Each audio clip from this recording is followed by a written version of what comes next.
Gracias, doctor Aragor. El doctor Walter Aragor ha consumido la totalidad de su tiempo.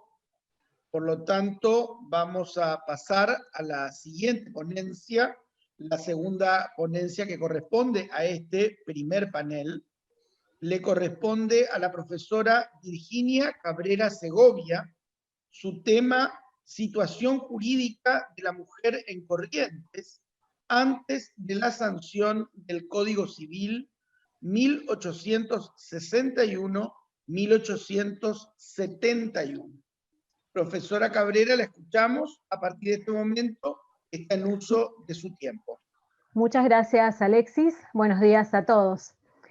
En la Argentina, los historiadores vienen mostrando un gran interés en el análisis de la situación jurídica de la mujer y sus implicancias en las relaciones de género. Sin embargo, en Corrientes es todavía un área poco explorada, razón que me motivó a realizar esta investigación, que tiene como objetivo obtener un panorama general de la situación jurídica en la que se encontraba la mujer en nuestra provincia entre los años 1861 a 1871, antes de ser sancionado el Código Civil de la Nación Argentina. La metodología de este trabajo tiene como eje central la observación de las diferentes fuentes, partiendo de bibliografía específica en el campo de la historia del derecho, documentos y actas pertenecientes al archivo histórico de la provincia de Corrientes, de la sección Protocolos y Judiciales, con los cuales intentaremos corroborar la relación existente entre el derecho y las costumbres de la época que fueron plasmadas en diferentes obras de autores correntinos, como así también de viajeros que dejaron registros de la época.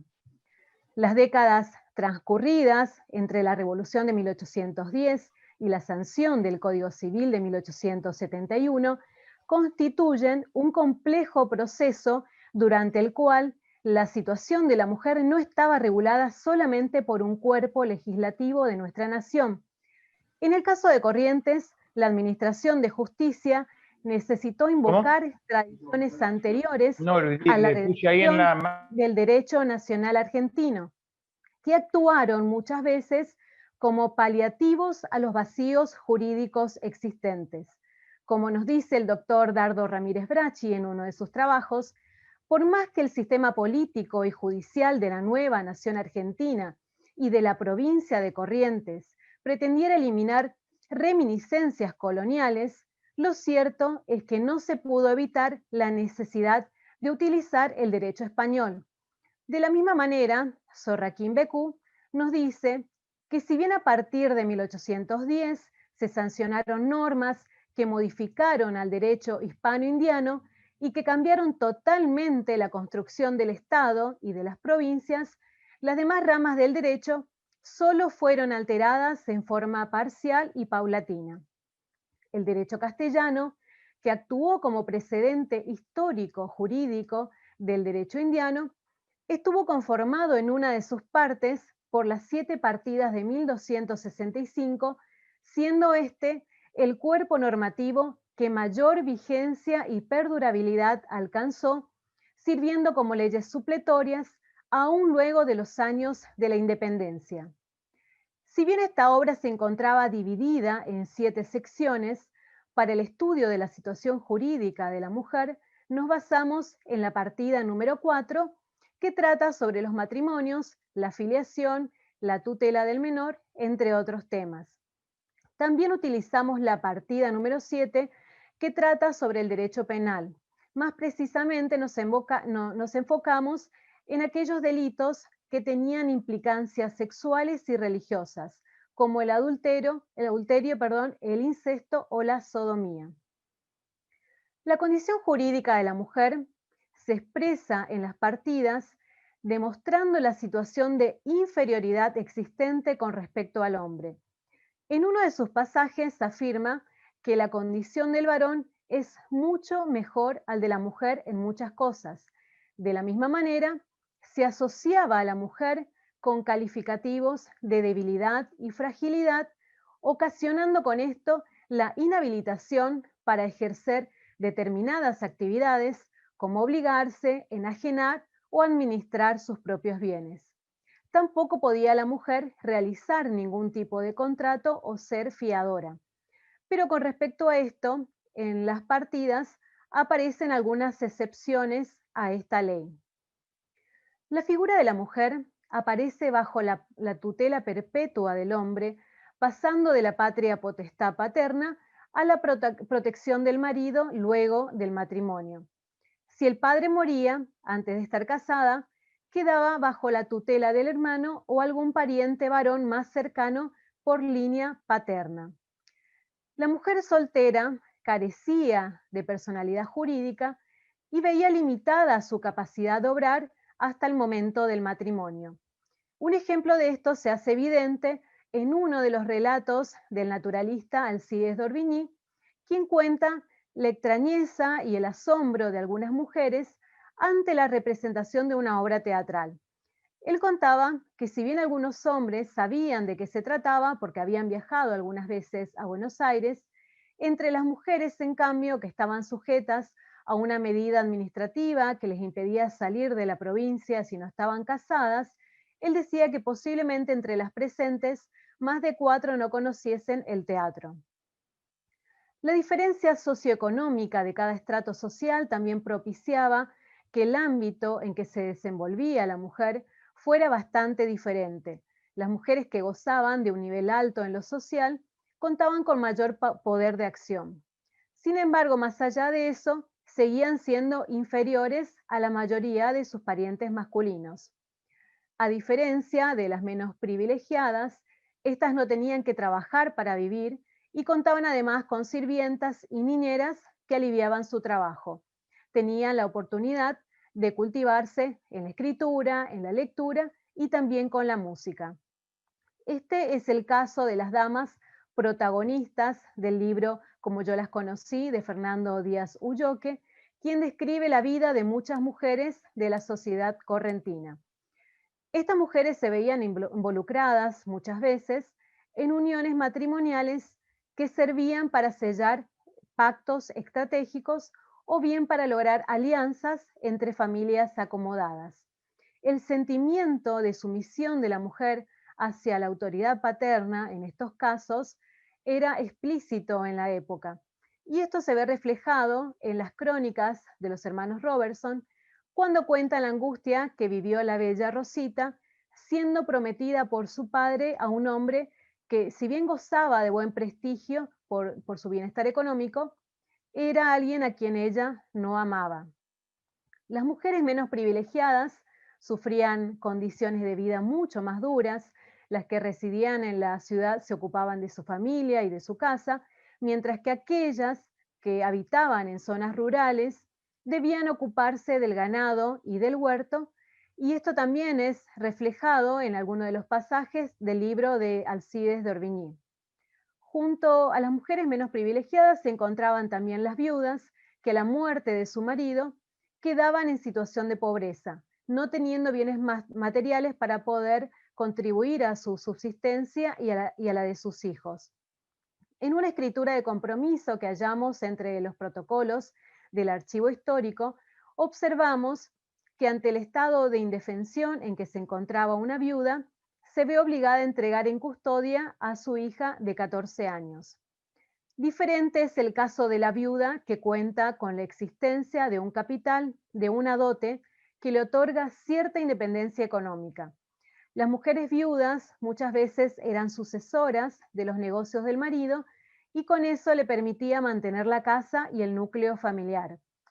Es decir, que la mujer viuda disfrutaba de una situación jurídica mucho más aceptable que la mujer soltera, porque estaba posibilitada legalmente a ser tutora de sus hijas y administrar sus bienes.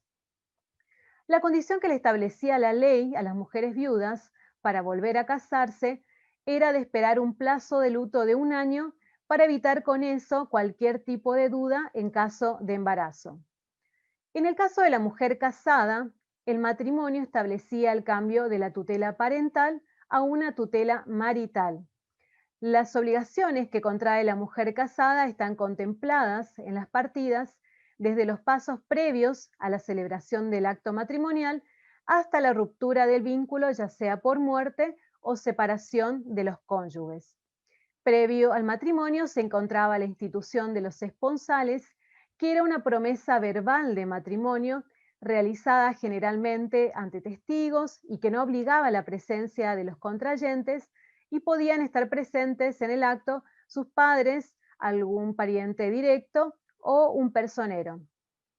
La edad que establecía la ley para contraer el compromiso matrimonial estaba establecido en 7 años, tanto para el varón como para la mujer. En cambio, para contraer matrimonio, el varón debía tener 12 años y la mujer 14. El único requisito exigido era que ambos hayan alcanzado la capacidad de reproducción. Entre los bienes que se incorporaban al matrimonio se encontraba la dote, que es la porción de bienes que la mujer u otra persona en representación de ella hacía entrega al marido con la finalidad de sostener las cargas matrimoniales. Eran considerados bienes de la mujer, pero administrados por el esposo. También se encontraban las arras, que eran las donaciones que el marido le daba a la mujer, y era una donación simbólica porque en realidad el que continuaba siendo dueño de esos bienes era el esposo. En el caso de la disolución del matrimonio, se admitía la posibilidad de que a través de un pacto o un acuerdo entre los cónyuges se pudiese establecer la partición de los bienes adquiridos durante el matrimonio. Dentro de los protocolos encontramos una escritura de transacción donde se ve claramente que existía una disolución del matrimonio y donde ambos cónyuges acuerdan la separación de los intereses de los bienes que fueron incluidos en el matrimonio. Lo que nos llamó la atención de esta escritura es que la mujer solicita la rendición de cuentas de lo que hizo el esposo o de la forma que administró el esposo la dote que ella introdujo al matrimonio. También analizamos la partida 7, donde quedan determinadas las penas que merece al hombre o a la mujer que cae en adulterio. Lo que nos dimos cuenta luego del análisis de las fuentes pesquisadas fue que generalmente las penas iban dirigidas a la mujer. Alcides d'Orbigny, al describir las costumbres de Corrientes, él nos cuenta que más allá de lo que estipulaban las leyes de la época, algunos matrimonios que caían en adulterio no se expresaba ningún tipo de reproche siempre y cuando exista la complicidad de que ambos estaban en falta. El concubinato era también una forma de comunidad conyugal permanente, aunque de menor condición jurídica. Esta práctica era aceptada en este cuerpo normativo por considerarla un mal menor que podía evitar la poligamia. Sin embargo, acá encontramos una contradicción entre lo que es la ley y la costumbre, porque si bien las leyes lo aceptaban al concubinato, para la Iglesia Católica estaba prohibida y considerada un pecado mortal. A modo de conclusión, podemos decir que en el periodo analizado, la mujer verá regulada su vida por las costumbres y las leyes españolas, entre las cuales las 7 partidas de Alfonso X será el cuerpo normativo de mayor influencia en las decisiones judiciales de la provincia. El análisis de las partidas y los documentos pesquisados nos demuestran que las mujeres no son ante la ley iguales a los hombres. Además, nos permiten dilucidar las diferencias, las restricciones jurídicas y las limitaciones a su actividad pública, como así también ofrecen indicios que presuponen la inferioridad natural, que derivan luego en la tutela permanente de los hombres, encontrándose la mujer soltera bajo la patria potestad del padre y ejercida luego por el esposo durante el matrimonio. Las fuentes indagadas nos permiten acercarnos a la realidad de la condición jurídica de la mujer entre los años 1861 y 1871 y establecer una separación entre la situación de derecho y la situación de hecho. Si bien el marco legal constituye solo una base del conocimiento de la historia de la mujer, esperamos que la profundización de su estudio y la búsqueda de relaciones entre el derecho y otro tipo de fuentes nos permita tener una visión más completa de la situación jurídica de la mujer en Corrientes antes de la sanción del Código Civil. Muchas gracias.